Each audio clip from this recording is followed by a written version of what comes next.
The text arrived at 2:47 p.m. on a Tuesday, right as I was debugging code that had been driving me insane for 3 hours. Jenny's message popped up on my phone screen like a digital slap across the face. Don't be jealous, it's just friendly coffee with my ex. Before we dive deeper into this story, I have one small request. Please subscribe, drop a like, comment, and hit that hype button to boost this channel so more people can discover these incredible Reddit stories. I stared at those words until they burned into my retinas. Eric Dawes, 37 years old, IT specialist extraordinaire, reduced to analyzing his wife's text messages like they contained nuclear launch codes. The irony wasn't lost on me. I spent my days fixing other people's broken systems, but couldn't seem to debug my own marriage. Jenny had been acting strange for weeks. Late-night phone calls she claimed were work emergencies. Sudden interest in yoga classes that somehow required designer workout clothes. The way she'd angle her phone away from me when texting, like I was some kind of digital spy instead of her husband of 8 years. But Owen Carter? Really? Owen fucking Carter, her high school sweetheart who'd somehow morphed from pimply-faced teenager into successful real estate agent with abs that probably had their own Instagram account. Owen, who'd moved back to our cozy suburb of Millbrook 6 months ago with his wife Lisa, a no-nonsense nurse who could probably kill you with a syringe and make it look accidental. I pushed back from my desk, the wheels of my office chair squeaking against the hardwood floor of our converted garage. Through the window, I could see Mrs. Connors across the street, watering her roses while obviously trying to peer into our driveway. The woman had elevated neighborhood surveillance to an art form. My phone buzzed again. This time it was Dave, my best friend since college, and the only mechanic in town who could make a carburetor joke that actually made me laugh. Dude, saw Jenny at Starbucks with some guy who looked like he benches more than my truck weighs. Everything cool? I typed back. Define cool. If you mean my wife having coffee with her ex while I contemplate whether antifreeze actually tastes as bad as they say, then yeah, everything's peachy. Jesus, Eric, want me to come over? Nah, I'm good. Just living the suburban dream, one marital crisis at a time. The front door slammed, and I heard Jenny's voice calling out, artificially bright like a commercial for breakfast cereal. Honey, I'm home. How was your day? I walked into the kitchen, where she was unpacking groceries with the kind of manic energy that screamed guilty conscience. Her blonde hair was perfectly styled, makeup fresh despite supposedly spending the afternoon running errands. She looked beautiful, which somehow made everything worse. My day was great, I said, leaning against the counter. Spent it wondering why my wife needs to announce her coffee dates via text message. Usually people just say, see you later, and leave. Jenny's hand stilled on a box of cereal. I was just being considerate. I know how you get about Owen. How I get? You mean like a husband who doesn't enjoy his wife sneaking around with her ex-boyfriend? We weren't sneaking around. It was coffee, in public, at Starbucks. She turned to face me, her green eyes flashing with that particular brand of indignation she'd perfected over the years. God, Eric, you're so paranoid sometimes. Paranoid? I nodded thoughtfully. Oh, that's an interesting word choice. You know what else is interesting? The fact that you've mentioned Owen exactly 17 times in the past month. I counted. You counted? Her voice pitched higher. That's not normal behavior, Eric. Neither is lying to your husband, but here we are. Jenny slammed the cereal box onto the counter hard enough to make the sugar dispenser jump. I am not lying. We're friends. We have history. We're both adults who can have a conversation without it meaning anything. Right. And I'm sure Lisa feels the same way about her husband having friendly coffee dates with his ex-girlfriend. Something flickered across Jenny's face. Surprise, maybe, or fear. What does Lisa have to do with anything? Oh, I don't know. Maybe the fact that she's married to the guy you're having friendly coffee with. Did you mention to Owen that you were keeping your husband informed about your little reunion? Did he mention it to his wife? Jenny's silence was louder than any confession. I pulled out my phone and started typing. You know what? Let's find out how friendly Lisa thinks this coffee date really is. Eric, don't... But I was already scrolling through Facebook, finding Lisa Carter's profile, clicking on the message button. My fingers moved across the screen with the precision of a man who'd finally found a problem he could actually solve. Hi Lisa, this is Eric Dawes, Jenny's husband. Thought you might be interested to know that your husband and my wife have been having regular coffee dates. Attached are some photos Dave took at Starbucks today. Hope you're having a great afternoon. I attached the photos Dave had sent. Jenny and Owen sitting close together, his hand covering hers on the table, both of them laughing like they were sharing the world's most hilarious secret. Jenny lunged for my phone, but I was already hitting send. What did you do? She whispered. I solved a communication problem. Lisa deserves to know what kind of friendly coffee her husband prefers. My phone immediately started buzzing. First a call from an unknown number, then a text from the same number. "This is Lisa Carter. We need to talk. Now." Then Jenny's phone started ringing. Then mine again. Then Jenny's again. I looked at my wife, who had gone pale beneath her perfectly applied makeup, and smiled for the first time in weeks. "Looks like your friendly coffee just got a lot more interesting." The doorbell rang at exactly 6:23 p.m., followed immediately by pounding that sounded like someone was trying to break down our front door with their bare fists. Jenny and I had spent the last 3 hours in a cold war of silence, her shooting daggers at me from across the living room while I pretended to watch the news. "I'll get it," I said cheerfully, but Jenny was already rushing toward the door. "Eric, please, let me handle this." I beat her to it and swung the door open to reveal Lisa Carter in all her fury. She was still wearing scrubs from her shift at the hospital, her dark hair pulled back in a messy ponytail, and her eyes blazing with the kind of rage that could power a small city. "Where is she?" Lisa demanded, pushing past me into our foyer. "Lisa, I can explain," Jenny started. "Explain what? How you've been screwing my husband behind my back? How you've been playing house while I'm working 12-hour shifts to keep people alive?" "We haven't been screwing anyone," Jenny's voice cracked. "It was just coffee," Lisa laughed, a harsh sound that made our dog whimper and hide under the coffee table. "Just coffee? Is that what you call it when you're holding hands and making googly eyes at each other? When you're texting him at midnight about how much you miss the good old days?" My stomach dropped. "Midnight texts? Oh, you didn't know about those?" Lisa turned to me, her anger momentarily replaced by something that might have been sympathy. "Your wife has been texting my husband every night for 3 weeks. Sweet little messages about how marriage isn't what they thought it would be, how they both feel trapped, how they wish they could go back to when things were simple." Jenny's face had gone from pale to gray. "Lisa, you don't understand. I understand perfectly. You're a bored housewife who decided to blow up 2 marriages because you're having some kind of midlife crisis." "I am not having a midlife crisis." "Then what do you call sneaking around with your ex-boyfriend? What do you call lying to your husband? What do you call making hotel reservations?" The room went dead silent. Even the dog stopped whimpering.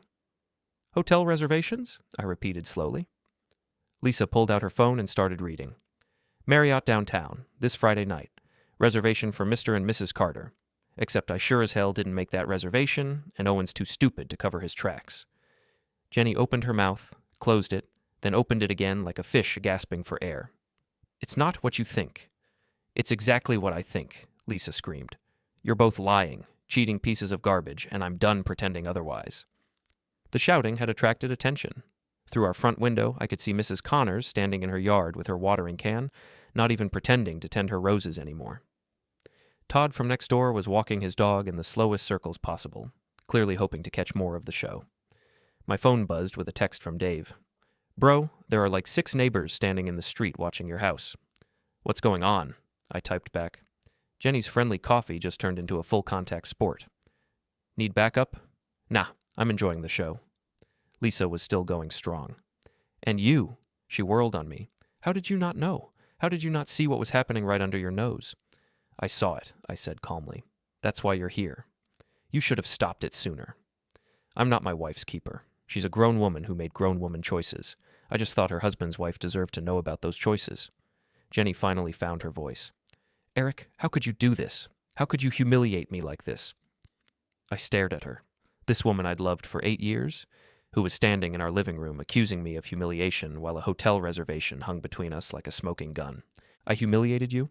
Jenny, you made a hotel reservation with another man. You've been texting him every night. You've been lying to me for weeks. But I'm the one who humiliated you?" "It's not what it looks like." "It's exactly what it looks like," Lisa and I said in unison. Lisa turned back to Jenny. "Where is he? Where's Owen?" "I don't know." "Bullshit. Call him. Right now. I want to see his face when I tell him what I think of his friendly coffee dates." Jenny's phone was buzzing constantly now. She glanced at it, and her face somehow got even paler. "That's him, isn't it?" Lisa demanded. "Answer it. Put it on speaker." "I can't." Lisa grabbed the phone and swiped to answer. "Owen, this is Lisa, your wife. Remember me?" Owen's voice came through the speaker, tinny and panicked. "Lisa, baby, I can explain." "Explain what? The hotel reservation? The midnight texts? The fact that you've been lying to me for weeks?" "It's not what you think." "Oh my God. Do you people have any other lines?" "It's exactly what I think, Owen. You're having an affair." "We haven't slept together." The words hung in the air like a confession. Haven't slept together yet? The implication was crystal clear. But you were planning to, I said. Friday night, Marriott downtown. Silence from the phone. Owen? Jenny whispered. I have to go, Owen said, and the line went dead. Lisa looked at the phone, then at Jenny, then at me. Well, she said with bitter satisfaction. That went better than I expected. My phone was buzzing again. This time it was my sister Tasha. Mom just called. Says Mrs. Connors posted on Facebook that there's drama at your house. Are you okay? I showed the text to Lisa, who actually smiled. Your neighbor posted about this on Facebook?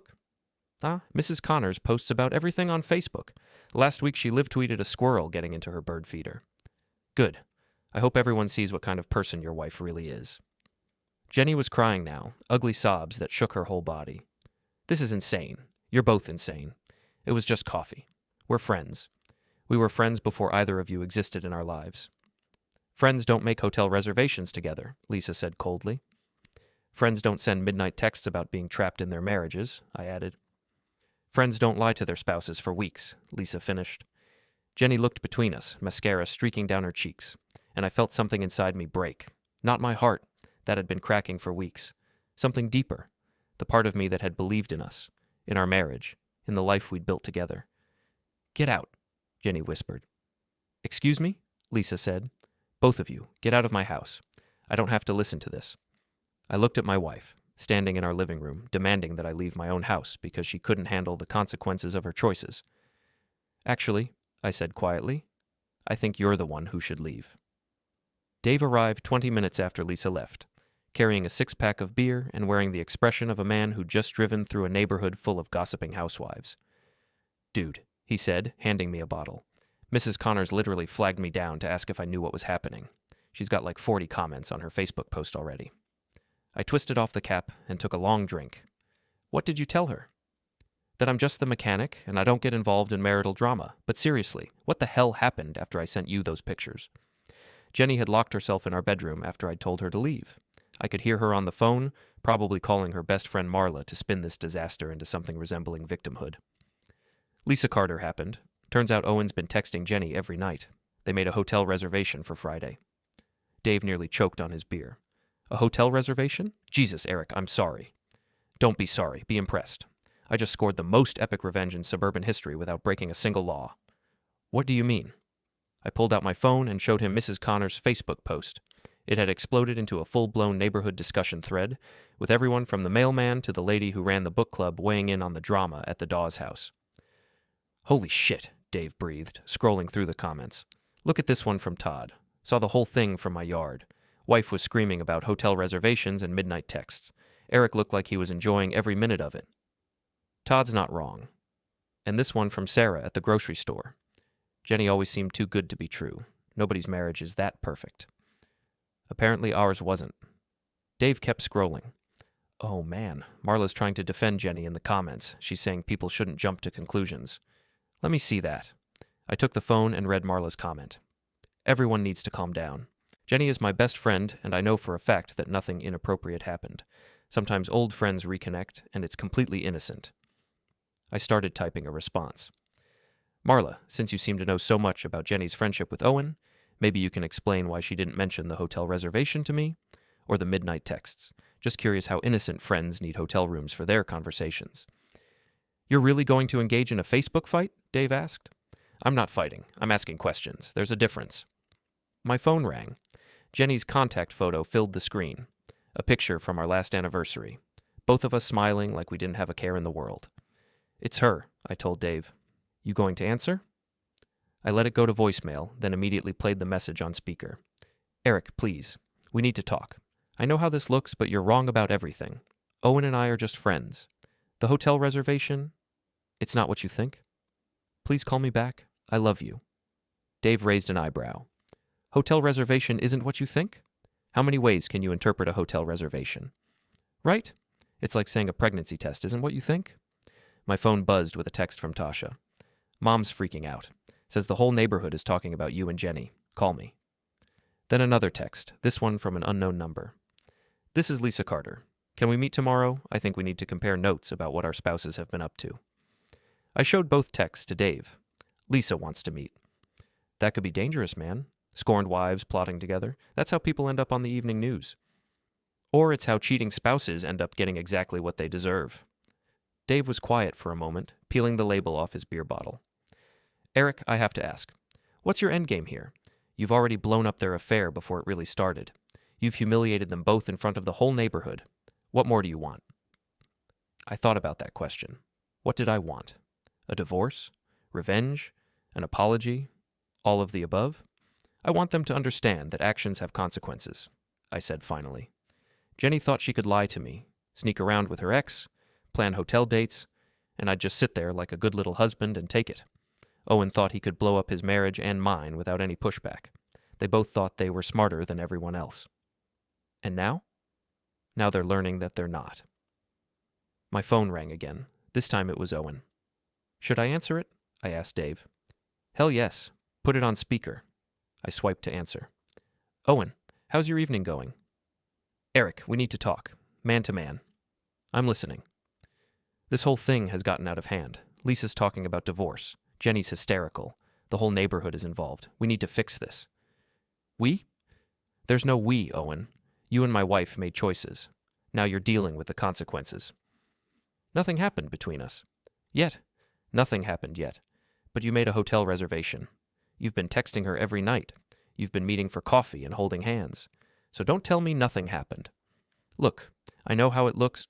It looks like you're having an affair with my wife. We're not. We're friends. We have history. Sometimes people reconnect, and it brings up old feelings, but that doesn't mean we acted on them. Dave was making throat-slitting gestures, clearly enjoying Owen's panic.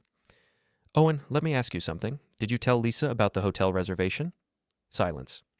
Did you tell her about the midnight texts? More silence. Did you tell her you were meeting Jenny for coffee? That's different. No, it's not different. It's lying. You lied to your wife, Jenny lied to me, and now you're both surprised that we found out. Here's a thought. Maybe don't lie to the people you married. Eric, please. We can work this out. We're all adults here. You're right. We are all adults. Which is why you and Jenny can deal with the adult consequences of your adult choices. Good luck with Lisa. From what I've seen, you're going to need it. I hung up and immediately felt better than I had in weeks. Damn, Dave said admiringly. That was ice cold.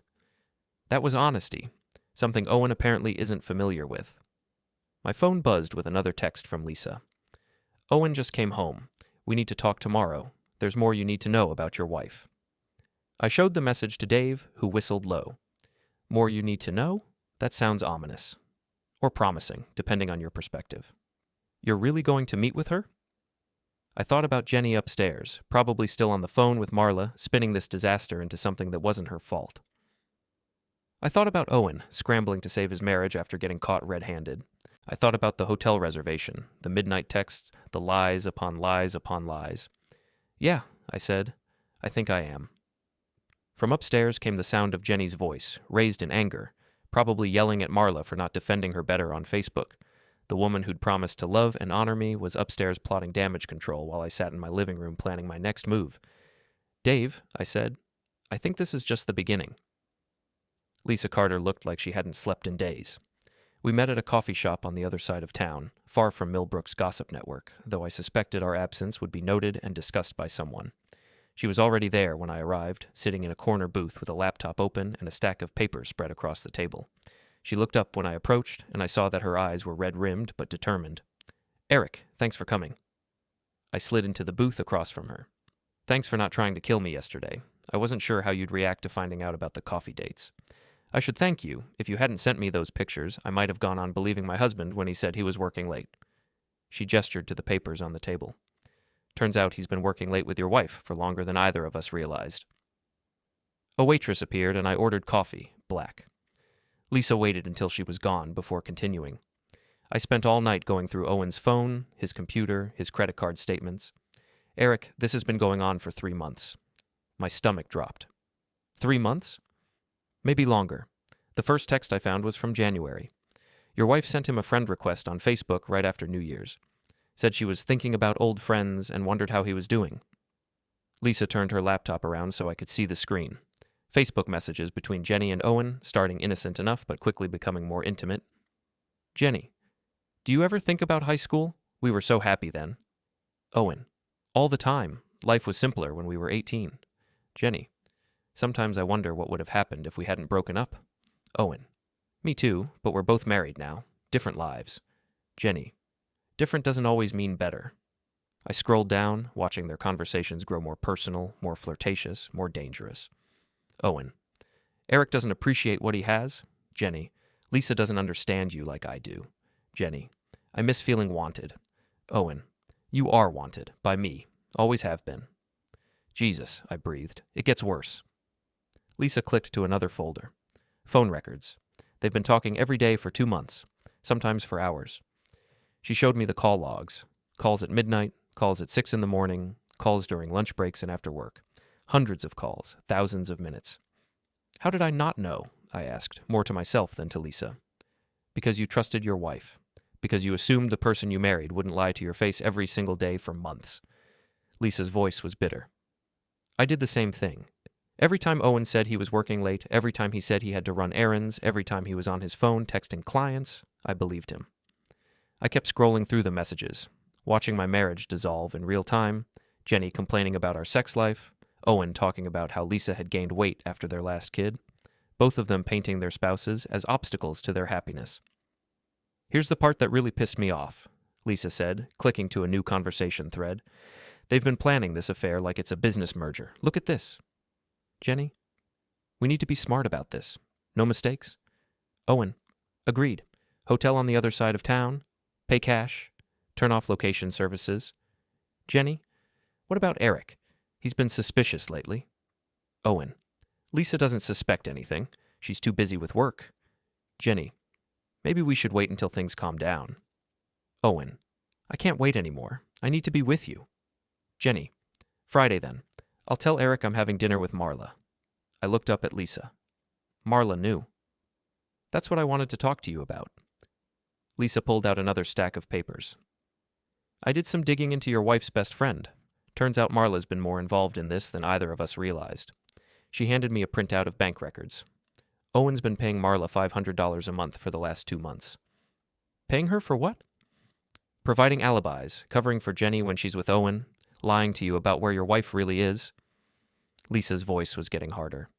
Marla's been pimping out your marriage for grocery money. The coffee shop suddenly felt too hot, too small, too full of other people's normal conversations about normal problems. I loosened my tie and tried to process what Lisa was telling me. So this whole time, when Jenny said she was having girls' nights with Marla, she was with my husband, and Marla was getting paid to make sure you never found out.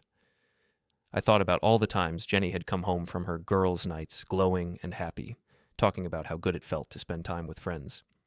I thought about Marla's Facebook comments yesterday, defending Jenny's innocence. I thought about every lie, every cover story, every carefully constructed deception. What else? I asked. Lisa smiled grimly. Owen's been skimming money from our joint account to pay for their dates. Expensive restaurants, hotel rooms for afternoon meetups, gifts. Look at this credit card statement. She showed me charges I recognized. The jewelry store where Jenny had bought herself a treat last month. The expensive restaurant where she'd had lunch with a client 2 weeks ago. The lingerie store where she'd purchased items I'd never seen. He bought my wife lingerie? And jewelry, and flowers, and probably a lot of other things I haven't found yet. Lisa closed her laptop with a sharp snap. Eric, they weren't just planning to sleep together Friday night. They were planning to leave us. What do you mean? I found emails between them about apartment listings.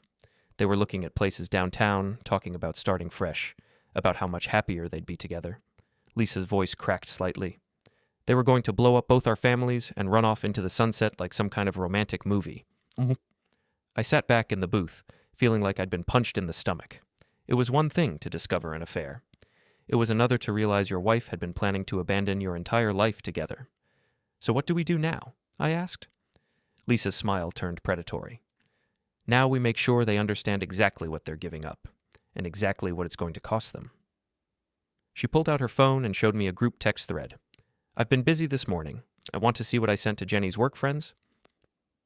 The message was simple and devastating. Hi everyone, Lisa Carter here, Owen's wife. Just wanted you all to know that Jenny and Owen have been having an affair for months. Thought you should know what kind of person you're working with. Attached are some of their romantic text messages. Have a great day. You sent their private messages to her coworkers? I sent evidence of their affair to people who trusted Jenny professionally. Let them decide what to do with that information. My phone buzzed. A text from Jenny. Eric, please come home. We need to talk. People are calling me at work. This is getting out of hand. I showed the text to Lisa, who laughed. Getting out of hand? She hasn't seen anything yet. What else are you planning? We're planning. This is a team effort now. Lisa leaned forward. They wanted to destroy our marriages. Fine. Let's show them what real destruction looks like. I thought about Jenny upstairs last night, crying and claiming innocence. I thought about Owen's phone call, trying to convince me that nothing had happened. I thought about months of lies, months of planning, months of being treated like an obstacle instead of a husband. What did you have in mind? Lisa's smile was sharp enough to cut glass. Owen's got a big open house this weekend. His biggest client of the year. What do you think would happen if that open house didn't go exactly as planned? I found myself smiling back. I think that would be very unfortunate for Owen's career. Very unfortunate indeed. Dave was waiting in my garage when I got home, along with my sister Tasha, who'd apparently driven over the moment she heard about the Facebook drama. They were both sitting on my workbench, sharing a bag of chips and looking like they were settling in for a long siege. There he is, Tasha said, jumping up to hug me. The man of the hour. Mom's been calling me every 20 minutes asking if you're okay. I'm fine. Better than fine, actually. Dave raised an eyebrow. You look different, more focused. I just spent 2 hours with Lisa Carter learning exactly how long my wife has been lying to me. Turns out it's been months, not weeks, and Marla's been getting paid to help cover it up. Paid? Tasha's voice pitched higher. That bitch was getting paid to help Jenny cheat on you? I filled them in on everything Lisa had shown me. The months of texts, the phone calls, the financial records, the apartment hunting. By the time I finished, Dave was shaking his head in amazement, and Tasha looked ready to commit murder. So what's the plan? Dave asked. Lisa and I are going to make sure Owen's open house this weekend is memorable for all the wrong reasons. I'm in, Tasha said immediately. You don't even know what we're planning yet. Don't care. Jenny screwed over my little brother. She's going down. My phone rang. Jenny again. I let it go to voicemail, then played the message for Dave and Tasha. Eric, please, you have to stop this. People at work are asking me questions. My boss wants to see me tomorrow morning. This is affecting my job, my reputation, everything. Please call me back. We can work this out. Work it out? Tasha snorted. She spent months planning to leave you, and now she wants to work it out? Only because she got caught, Dave added. If Lisa hadn't found those messages, they'd probably be at that hotel right now. My phone buzzed with a text from Lisa. Owen's open house is Sunday at 2 p.m., 1247 Maple Street. Big Colonial, his most expensive listing. We need to be creative but legal. Ideas? I showed the text to Dave and Tasha. Legal but creative, Dave mused. That's tricky. Can't vandalize the property, can't trespass, can't do anything that would actually hurt his business long term. But we can make sure people remember this particular open house, Tasha said with a wicked grin. What are you thinking? Social media. Owen's affair is already neighborhood gossip, right? What if that gossip happened to show up at his open house? Not to cause trouble, just to observe? I started to see where she was going. You mean like a flash mob of concerned neighbors? I mean like every gossipy housewife in a 50-mile radius suddenly deciding they're interested in real estate. Dave was nodding slowly. That could work, perfectly legal. People have every right to attend an open house. If they happen to spend more time talking about the realtor's personal life than the house's square footage, well, that's just unfortunate timing. My phone rang again. This time it was an unknown number. Hello? Eric? This is Marla. We need to talk. I put the call on speaker and gestured for Dave and Tasha to stay quiet. Hi, Marla. What can I do for you? You know what you can do. You can stop this insanity. Jenny is my best friend, and you're destroying her life over a misunderstanding. A misunderstanding? Is that what we're calling months of affair planning now? It wasn't an affair. They never slept together. Because I stopped them before they could. The hotel reservation was for tomorrow night, Marla. If I hadn't found out, they'd be there right now. Silence on the line. And speaking of finding out, I continued, I know about the $500 a month Owen's been paying you to lie for Jenny. So let's not pretend you're just a concerned friend. More silence, longer this time. I don't know what you're talking about, Marla said finally, but her voice had lost its conviction. Bank records don't lie, Marla, unlike some people. Eric, please. Jenny loves you. She made a mistake, but she loves you. Jenny loves the idea of me, the security, the house, the life we built together, but she doesn't love me enough to not spend months planning to leave me for her high school boyfriend. She wasn't going to leave you. Apartment listings say otherwise.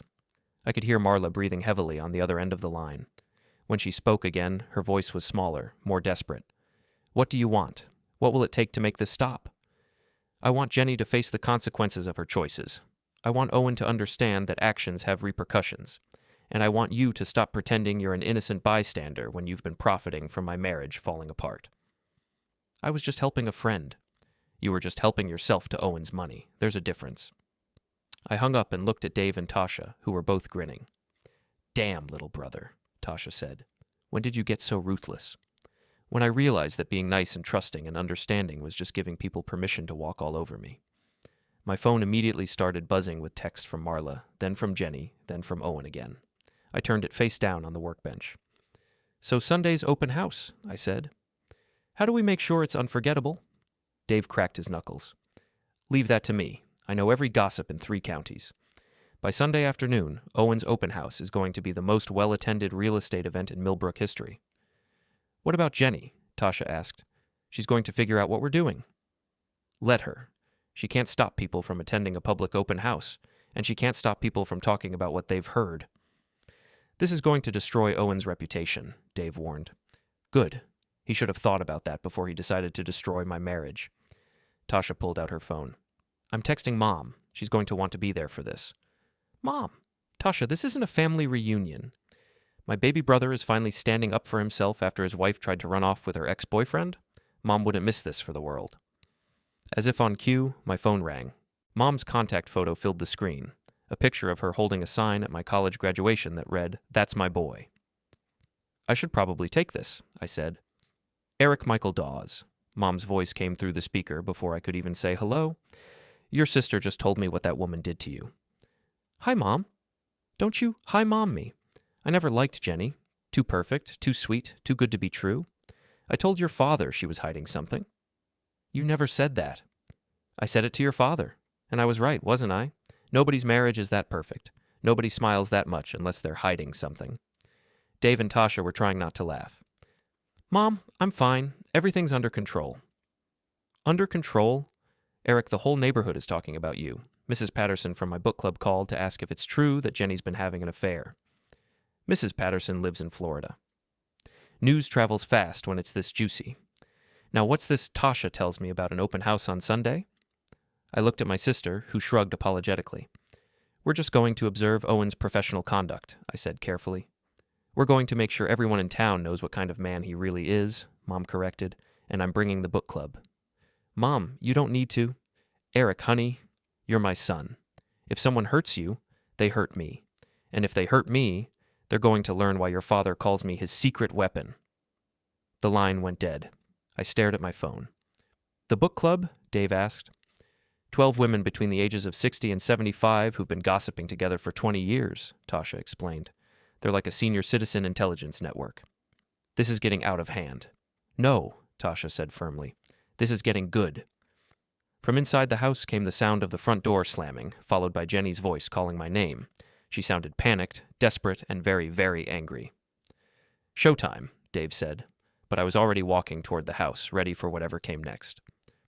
Sunday arrived gray and drizzly, the kind of weather that made everything look like a noir film. I stood in my kitchen at noon, drinking coffee and watching the street through my window as cars began driving slowly past our house. The neighborhood gossip network was in full effect. My phone had been buzzing all morning with updates from Lisa, Dave, Tasha, and apparently half of Millbrook. Owen's open house was scheduled to start at 2 p.m., and from the sound of it, he was going to have more visitors than he'd bargained for. Jenny had spent the weekend locked in our bedroom, coming out only to grab food and glare at me like I'd personally destroyed her life. She'd tried everything. Tears, anger, bargaining, more tears. But I was done listening. The woman who'd spent months planning to leave me didn't get to play victim now that her plan had fallen apart. At 1:30, I got a text from Dave. Parking lot at Maple Street is already full. Owen looks like he's going to throw up. At 1:45, Lisa texted, Your mom just arrived with 12 other women in a church van. This is going to be epic. At 1:50, Tasha sent a photo of Owen standing in the driveway of 1247 Maple Street, surrounded by what looked like half the town. His face was pale, and he kept checking his phone, probably hoping for some kind of miracle that would make this day disappear. I put on my jacket and headed for the door. Time to see how this played out. The scene at Owen's open house was even better than I'd imagined. The colonial at 1247 Maple Street was beautiful. 4 bedrooms, 3 baths, perfectly manicured lawn, but nobody seemed interested in the house. Instead, clusters of people stood around the yard, talking in hushed, excited voices, while Owen tried desperately to redirect attention to the property's features. I spotted my mom immediately. She was holding court near the front porch with her book club, all of them wearing their Sunday best and looking like they were at the social event of the season. Mrs. Patterson had apparently flown up from Florida just for this. "Eric," Mom called out when she saw me. "Come meet the girls. We've been having the most interesting conversation with Mr. Carter about his business practices." Owen looked like he wanted to crawl into a hole and die. "Eric, I'm glad you're here. Maybe you can help clear up some misunderstandings." "What kind of misunderstandings?" I asked innocently. "People seem to think, that is, there are rumors." Owen glanced around at the crowd, which had grown quiet to listen. "Look, can we talk privately?" "I don't think there's anything we need to discuss privately, Owen, unless you want to apologize for trying to steal my wife." A ripple of excitement swept the crowd. Someone shouted, "Is it true you booked a hotel with his wife?" Owen went white, then red. "That's private." "Not anymore," Lisa Carter snarled, pushing forward. She held up her phone and read aloud. "Owen to Jenny. I can't stop thinking about you. Leave Eric, be with me. Jenny to Owen. I'm ready, I'll tell him after the weekend." Dead silence. Owen lunged for the phone. Dave blocked him. Lisa kept going. "Client meetings, Owen? That's what you called screwing my marriage?" I stepped in. "How many showings were just coffee with my wife?" Then Jenny appeared, eyes swollen. "Don't stop on my account," she said bitterly. "Tell them how you promised to leave Lisa, how you swore Eric was boring, how we were soulmates." Owen begged. She ignored him and faced the crowd. "We never slept together, only because Eric caught us first. The hotel, the lies, the plans to run away, all real." She turned to me, tears falling. Eric, I'm sorry, I love you. It was a mistake." "It wasn't a mistake," I said. "It was a choice. Every day for months. The only mistake was thinking you wouldn't get caught." Lisa looked at Owen. "Divorce papers filed yesterday. I'm taking everything." I showed Jenny my phone. "Mine too. Serve tomorrow." Owen screamed at me. "This is your fault." "No," I said. "You stole from your family, lied to mine, and thought no one would notice. You did this." He fled to his car and peeled out. Jenny whispered, "I really am sorry." "I know," I said. "You're sorry it's over." She walked away. The crowd dispersed, phones still recording the wreckage. Mom appeared, grinning. "Better than my soaps." Lisa hugged me. "Thank you." Dave slapped my back. "Legendary, man." I looked at the empty yard and felt the weight lift. Jenny once called it just coffee with an old friend. Most expensive coffee in Millbrook history.